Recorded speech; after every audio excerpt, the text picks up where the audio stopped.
और तो उन में जो वोटर के थप्पड़ नहीं वो आना मीडिया देखी हुई तो मीडिया दे जने आई तो को मीडिया साहब के धूम है पर थप्पड़ लगे कोई बैक का कन वही थप्पड़ लगे कोई बैक का कन तो उनके खली जो तो लिखियो हो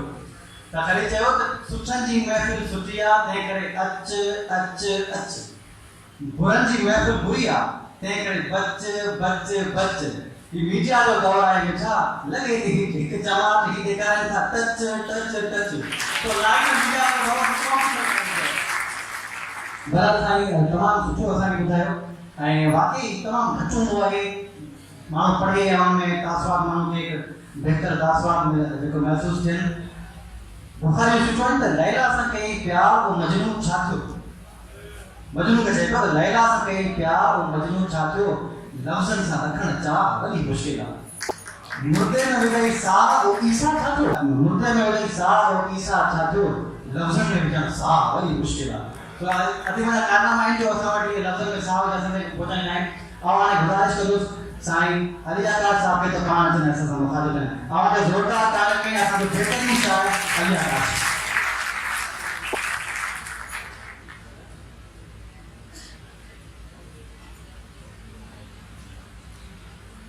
बड़ी मेहरबानी से जानी साहब तरफी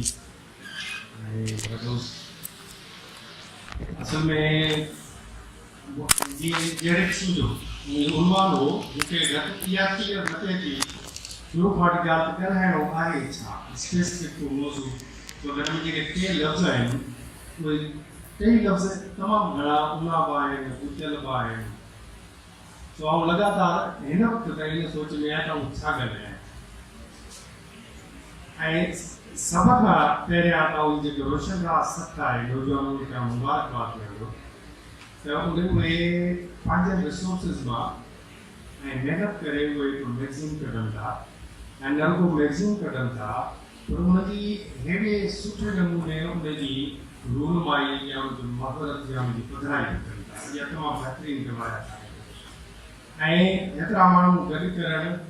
मैगज़ीन कढणु हिक ॿिए सां कम्युनिकेशन करणु इहे सभु तमामु घणियूं ऊचियूं ॻाल्हियूं छो त आउं हिकिड़ो मैगज़ीन कढां थो मूंखे हुन ॾाढो तजुर्बो आहे हिकिड़ो मैगज़ीन कढणु केतिरो ॾुखियो कमु आहे हुन में मवाद गॾु करणु मवाद जी एडिटिंग करणु उनखे तरतीब सां रखणु ऐं मवाद बि मयारी हुजे ऐं मैगज़ीन जे हवाले सां हिते ॻाल्हियूं थियूं त ऐं मुख़्तलिफ़ दौर में जेके मैगज़ीन पोयां निकिता उन्हनि जे हवाले खां ॻाल्हियूं थियूं उन जे तारीख़ ते ॻाल्हियूं बि थियूं सो मैगज़ीन जेके थियनि था बुनियादी तरह सभु हिकु जहिड़ा न हूंदा आहिनि हींअर पाण जेको मैगज़ीन खणंदा उहो हिकिड़े खां ॿी तरह जो हूंदो मिसाल हीउ जेको रोशन राह नौजवान जेको मैगज़ीन आहे वो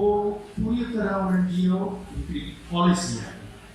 दुनिया में जेके बि शयूं थियनि थियूं इदारा थियनि था कम थियनि था उहे पॉलिसी खां सवाइ न हूंदा आहिनि उन्हनि जे पोयां हिकिड़ो मक़सदु हूंदो आहे सो हुन नौजवान विशाल इहा ॻाल्हि वाज़े कई त उन्हनि जो इहो आहे मक़सदु या पॉलिसी इहा आहे त असीं जेको कमु करियूं था उन वजह कंहिं तरह नौजवान अॻिते थी पवनि ऐं उहे कंहिं सिहतमंद एक्टिविटीज़ में सरगर्मियुनि में उहे अची सघनि त उन्हनि जो इहो मक़सदु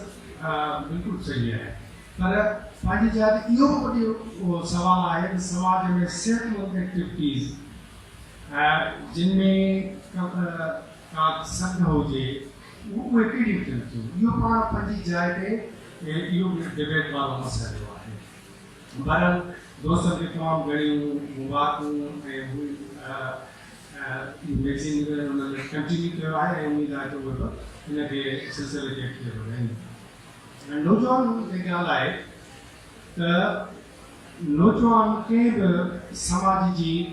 जो बैकबोन थियनि था क़ुवत थियनि था ऐं ही हिन हाल में वेठनि ऐं हिन हाल खां ॿाहिरि जिते किथे सॼी सिंध में जेके बि नौजवान हिन वक़्तु मौजूदु आहिनि जे 15 खां 25 साल जे विच ते आहिनि नौजवान आहिनि अहिड़े नमूने इन खां अॻु में बि नौजवान मौजूदु हुआ ऐं उहे बि इन उन्हनि जे हेठां बि इहा ई धरती हुई उन्हनि लाइ बि हिकिड़ियूं ख़ासि क़िस्म जूं हालतूं हुयूं उन्हनि हालतुनि मां उहे गुज़री विया के पंहिंजा ख़ासि एफर्ट्स करे ऐं के सिंध में पंहिंजो नालो छॾे विया के ईअं गुमनाम थी हितां हलिया विया असां जॾहिं बि तारीख़ूं पढ़ूं था जॾहिं बि असां मज़मून पढ़ूं था जॾहिं बि किन ख़ासि पोयनि ज़माने जो ज़िक्र थिए थो त असां वटि नाला अचनि था त ऐं असां उन नालनि खे ॻणियूं था हिन जो ॿियो मतिलबु इहो हूंदो आहे त उन्हनि माण्हुनि खे यादि कयो थो वञे जेके पंहिंजे ज़माने में कुझु न कुझु कनि था ऐं उहो कुझु कनि था जेको उन ज़माने में उन्हनि जे लाइ घुरिबल हो मिसाल तौर ते जॾहिं 70 साल अॻु में वञूं पोइ हिते वञूं पाण त उन में जॾहिं हिन नंढे खंड जो विरांगो थियो ऐं सिंध हिकदमि नयनि हालतुनि में अची बीठी हिते सिंध में हिकिड़ो डेमोग्राफिकल हिकिड़ो चेंज आयो आबादियात हिकिड़ी तब्दीली आई हितां जा जेके असांजा जे सिंधी क़ौम जा जेके माण्हू हुआ उहे हितां लॾे विया उनजी जाइ ते वरी ॿिया माण्हू आया ऐं उन सां गॾोगॾु नई जेका रियासत थियण सां उन जा नवां क़िस्म जा चैलेंजिस जेके साम्हूं आया त उन दौर में जेके नौजवान बीठल हुआ उहे उथी बीठा ऐं उन्हनि पंहिंजे वतन खे पंहिंजी ॿोली खे पंहिंजे अदब खे ऐं पंहिंजी सकाफ़त खे पंहिंजी सकाफ़ती रवायतुनि खे पंहिंजे हीरोज़ खे बचाइण जे लाइ कोशिशूं कयूं आउं सम्झां थो जेकॾहिं उन ज़माने में मोहम्मद इब्राहिम जोयो रसूल बख्श अली जो तनवीर अब्बासी ऐं हिकु ख़ासि फ्रंट ते हैदर बख्श जतोई ऐं इन जहिड़ा ॿिया कई किरदार उन दौर में जेकॾहिं मौजूदु न हुजनि हा ऐं उन ख़ासि क़िस्म जो पंहिंजो अमल न कनि हा ख़ासि लिखणियूं न लिखनि हा ऐं तंज़ीमूं न ठाहीनि हा तंज़ीमकारी न कनि हा ऐं हिकिड़े मक़सद खे साम्हूं रखी उहे पंहिंजो एफर्ट न कनि हा त अॼु सिंधी ॿोली बि न हुजे हा अॼु सिंधी अदब थोरो रिच न हुजे हा ऐं सिंध जे बारे में असांजी जेका सम्झ आहे या सिंध जे बारे में जेका चवण जी अंडरस्टैंडिंग आहे उहा हिते उछलल न हुजे हा त असांजा अॻु में जेके माण्हू हुआ उन्हनि में ऐं कोई नाला रहिजी विया आहिनि अॼु जेके 70 साल जे अॻु में बि ईअं सिंध में लखे हज़ारे नौजवान हुआ पर उन्हनि मां असां ॾिसूं था त उहे माण्हू रहिजी विया जिन ख़ासि नोयत जो कमु कयो जेके वतन जे पासे बीठा जिन वतन जे हाकुम खे सम्झो जिन पंहिंजे माण्हुनि जे हाकुम खे सम्झो पोइ उनखे पंहिंजे शहरनि में बयानु कयो उन्हनि खे पंहिंजे तक़रीरुनि में बयानु कयो उन्हनि जे हाकुम खे पंहिंजे लिखड़ियुनि में बयानु कयो ऐं हिकिड़ी सभिनी लिखड़ियुनि मज़ा पोइ असांखे ख़बर पई हीअ सिंध छा आहे त उन्हनि पंहिंजे दौर में हिकिड़ो कमु कयो ऐं साॻी तरह अॼु जेके अवां नौजवान आहियो त अव्हां जे अॻियां उहे जेके बि माण्हू उन में कमु करे विया हिकिड़े मिसाल तौरु मौजूदु आहिनि उन्हनि जूं लिखड़ियूं बि मौजूदु आहिनि त अव्हांखे इहो करिणो आहे त अव्हांखे उन्हनि खे सम्झणो आहे त उन्हनि कहिड़े क़िस्म जो कमु कयो ऐं उन्हनि सभिनी माण्हुनि जो जेको अॼु खां जेके कमु करे रहिया आहिनि उन्हनि जो कमु हिकिड़ी अमानत वांगुरु अमल करणु आहे जेकॾहिं अव्हां इहो सम्झो था त अव्हांखे शामदीप खे अॻिते वठी वञिणो आहे शेख अयाज़ खे अॻिते आणिणो आहे अव्हांखे अली बाबा जहिड़े यगाने नावेल नगार खे अॻिते वठी वञिणो आहे जेकॾहिं अभी इहो सम्झो था साईं जीएम सैयद रसूल बख्श अली जो फाज़िल राहू इहे वॾा माण्हू हुआ असांजा त पोइ अव्हांखे उन्हनि खे रोल मॉडल करे अॻियां रखिणो पवंदो ऐं उन्हनि खे फॉलो करिणो पवंदो उन्हनि जी ज़िंदगीअ खे उन्हनि जे कम खे उन में उहो अव्हां कचहरियूं करे सघो था उन ते डिबेट्स करे सघो था उन्हनि जे हिते स्टडी सर्कल्स रखी सघो था उन में ॻाल्हि ॿोल करे सघो था त अव्हांखे हिकिड़े ख़ासि क़िस्म जे एक्टिविज़म जी ज़रूरत आहे जेकॾहिं अव्हां पंहिंजे वतन जी ऐं वतन जे माण्हुनि जी ख़िदमत करणु घुरो था त अव्हां वटि हिकिड़ी शयूं अमानतूं आहिनि उन्हनि अमानतुनि खे अव्हांखे संभालणो आहे ऐं उन्हनि में ख़ातिर ख़्वाह सेहतमंद ऐं बहितर हिसाबनि सां करे वरी अॻिते अव्हां जहिड़ा ॿिया माण्हू ईंदा उन्हनि ताईं पहुचाइणो आहे त पहिरीं इहा ॻाल्हि आहे त अव्हां नौजवाननि जे मथां ज़िम्मेवारी तमामु घणी आहे छो त नौजवान में कमु करण जी सलाहियत हूंदी आहे सम्झ हूंदी आहे उन में ताक़त घणी हूंदी आहे अहिड़ी ताक़त मिसाल असीं जेके फकी गई में माण्हू बीठल आहियूं असां में एतिरी न आहे जेतिरी हिते सागर मुश्ताक में या जीअं रोमांगन आहियो या राजा साहब ऐं ॿिया दयाल वेठो आहे इहे जेके नौजवान आहिनि इहे इन्हनि में घणी कुवत आहे इहे जेकॾहिं चाहिनि त हिन सॼी सिंध खे अॻिते वठी सघंदा पर तइयो करणो पवंदो त असांखे करणो चाहे असांखे वाट कहिड़ी वठणी आहे सिंध जे तसवर खे सम्झणो पवंदो छो त सिंध जंहिंमें जेके असीं रहूं था उहो ई असांजो समाज आहे ऐं रोमा इहा ॾाढी बहितर ॻाल्हि थिए त हीउ समाज अमीं असीं आहियूं ऐं उनजो तइयो असांखे करणो पवंदो ऐं बिल्कुलु ईअं आहे सिंध या असां वतन या असां जंहिंखे समाज चऊं था उहो धरती जो टुकड़ो न आहे पर अमीं असीं आहियूं या त पोइ हुन में ॿ सूरतूं आहिनि हिकिड़ी सूरत इहा आहे त असां जीअं हालतूं हलनि थियूं तीअं हुन में रुणंदा वञूं जीअं 70 साल अॻु में हो या जीअं वल्यूट जे ज़माने में हो या जीअं एवॉर्ड जे ज़माने में हो उन दौर में बि हालतूं मौजूदु हुयूं पर उन दौर जो जेको यूथ हो उन दौर जो जेको पढ़ियल लिखियल जेको माण्हू हो उन कॾहिं बि हालतुनि सां गॾु न हलियो उन्हनि हालतुनि खे पंहिंजे हक़ में करण जे लाइ हर मुमकिन कोशिश कई उन्हनि जेल बि ॾिठा उन्हनि अज़ाब बि आया उन्हनि कई तकलीफ़ूं सोचियूं पर हुननि खे जेको बहितर लॻो उन जे पासे बीठा रहिया त अव्हां खे पंहिंजे दौर जे हालतुनि में अॻियां रखी सॼी सिंध खे अॻियां रखी त अव्हांजी सिंध जो विजन छा आहे अव्हां पंहिंजे समाज खे कीअं ॾिसणु चाहियो था उहो अव्हांखे तय करणो पवंदो ऐं इहो हिकिड़े हिसाब सां अॼु जेके हालतूं आहिनि सिंध में घणो खुली न ॻाल्हायां पर थोरे इशारे सां ॻाल्हायां त ॾाढियूं ऊचियूं आहिनि त उन में अव्हांखे वाट वठणी आहे उहा जेके लेगेसीस अव्हांखे वॾनि अव्हां पेई चई जेकॾहिं जेम्स खे अव्हां पढ़ंदा जेके रसूल फलीजे खे अव्हां पढ़ंदा जेके फाज़ल जी जदोजहद खे ॾिसंदा जेकॾहिं अलाह ताला पोइ जी लिखनि खे पढ़ंदा अव्हां वटि वाट अव्हांखे ख़बर पवंदी त अव्हां इन ज़रिए ई हिन सॼे कमकार खे अॻिते वठी वञी सघो था त असांखे सिंधुआ खपे जंहिंमें सहक हुजे असांखे सिंधुआ खपे जंहिंमें रवादारी हुजे असांखे सिंध पढ़ियल लिखियल सिंध खपे असांखे ॼटनि जी जाहिलनि जी वहम परस्ती वारी तक़दीर परस्ती वारी सिंध असांखे नथी घुरिजे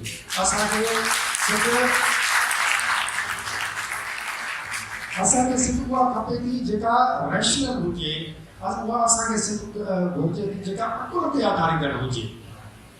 ऐं जेके रूसो चयो त असांजो जेको रैशनल गुड कहिड़ो आहे मिसाल जो हिसाब सां रहियसि सॼी ज़िंदगी उन मां मूं घणो कुझु सिखियो आहे ऐं ख़ुशनसीब पंहिंजे पाण खे सम्झां थो त जो हिसाब जे पोयनि 10 ॾेढ में हुन सां गॾु रहियसि जो हिसाब जो सदाईं इहो ई चवणु हूंदो हो त दुनिया माण्हू जो मक़सदु छा आहे त हिन दुनिया में रही पाण जहिड़नि माण्हुनि जी चङ भलाई जे लाइ कमु करणु उन्हनि जी तरक़ीअ जे लाइ कमु करणु उन्हनि जी मदद करणु उन्हनि सां सहकार ॾियणु ऐं उन्हनि सां सलाह ॾियण ई रैशनल गुड आहे ऐं कंहिं बि सिले खां सवाइ ऐं कंहिं बि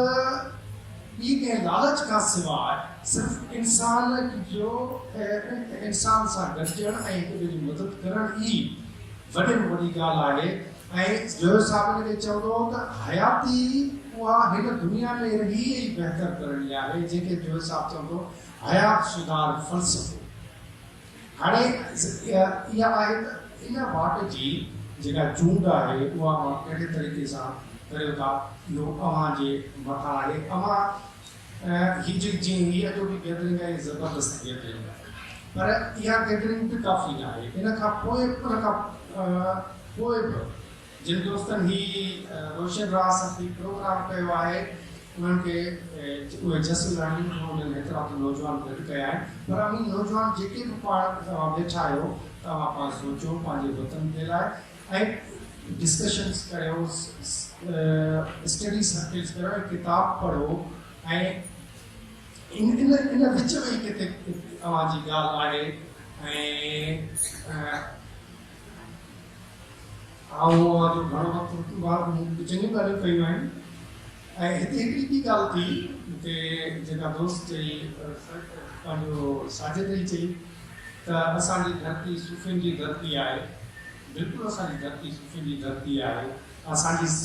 टॉलरेंस आहे असां उन तसवुर जो उहो पैगाम जेको अमन जो पैगाम आहे उहो दुनिया खे वेंदो हुनजी घुरिज आहे पर हिकु असीं जेके नए ज़माने में बीठा आहियूं उन्हनि खे असांखे पंहिंजो पाण खे सिंध खे इल्म जी धरती बणाइणु रुगो सूफ़ियुनि जी धरती काफ़ी न आहे जिते इल्म जी परवरिश थिए जिते मुख़्तलिफ़ शोबनि में माण्हू अॻिते वधनि असां शाइरनि जे मथां सदा इहा हूंदी आहे हर जेको बि माण्हू घरां काविड़जंदो आहे असां शाइरनि ते काविड़जंदो आहे त सिंधी समाज खे असां शाइरनि कॾहिं बि न रोकियो आहे त ॿिनि शोबनि में माण्हू पैदा न कनि ऐं जीअं त माण्हू ॿिनि शोबनि में घटि आहिनि इन करे पोइ सोसाइटी जी हिकिड़ी जेका अकेली स्ट्रेंथ आहे उहा शाइरनि जे सूरत में आहे त इन जे करे असां जेके शाइर जो कमु करियूं पिया असांखे एप्रिशिएट करणु नज़र असांखे ॻोल्हियो वेंदो आहे ऐं हिकिड़ी असांजी जेका सोसाइटी जी स्ट्रेंथ आहे उनखे क़बूल खां बदिरां उनखे अञा बि डिसोल्व करण जी कोशिशि कई वेंदी आहे त हिकिड़ी स्ट्रेंथ तव्हां वटि आहे असां वटि नावल सुठा लिखिजनि पिया अख़्तर हुसैन ते ॾाढो सुठो करणु आयो ऐं कहाणियूं लिखिजनि पियूं त कमु तमामु घणो थिए पियो ऐं सोशल एक्टिविज़म जे सिलसिले में नौजवान तमामु घणा मुतहरिक नौजवान कमु कनि पिया ऐं आहिस्ते आहिस्ते हितां ई शयूं अॻिते वधंदियूं ऐं सिंध खे आऊं ईअं थो सम्झां त तनज़ीमकारी जी तमामु घणी घुरिज आहे सियासी तनज़ीमकारी समाजी तनज़ीमकारी ऐं नौजवान पंहिंजो पाण में गॾिजनि जेतिरो पाण में उहो सलाहजंदा ऐं ख़ासि विजन सां कमु कंदा ऐं मुनज़म थी कमु कंदा त सिंध बहितर थींदी ऐं उहा बहितरी नौजवाननि जी वसीले हूंदी तव्हांजी वॾी महिरबानी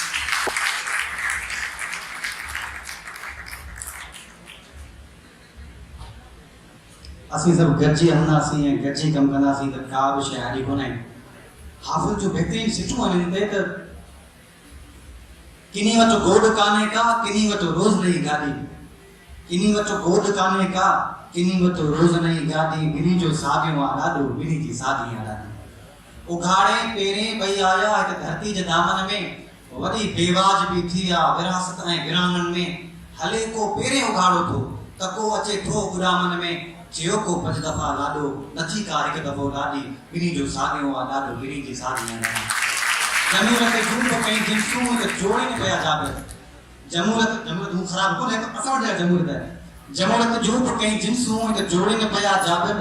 बुनियादी हक़ वारनि खां त मुंहुं मोड़ी न पिया जाबे असांजे लीडरनि जी अखि कॾहिं काणी कॾहिं बादी ॿिन्ही जो साॻियो आहे ॾाढो ॿिन्ही जी साॻी आहे ॾाढी ॻाल्हि आहे अनी जे मुड़ुस माण्हू थियो त दुश्मन खां दरिया वारियूं अनी जे मुड़ुस माण्हू थियो त दुश्मन खां दरिया वारियूं ईअं मज़दूर थी वेठा त कीअं था पोइ बचा पारियूं उन जो आसरो कहिड़ो धरियां जो आहे धारियो अमी हाफ़िज़ जे हिकु थी पियो त कान्हे का बि शइ यादी ॿिन्ही जो साॻियो आहे ॾाढो ॿिन्ही साॻियो आहे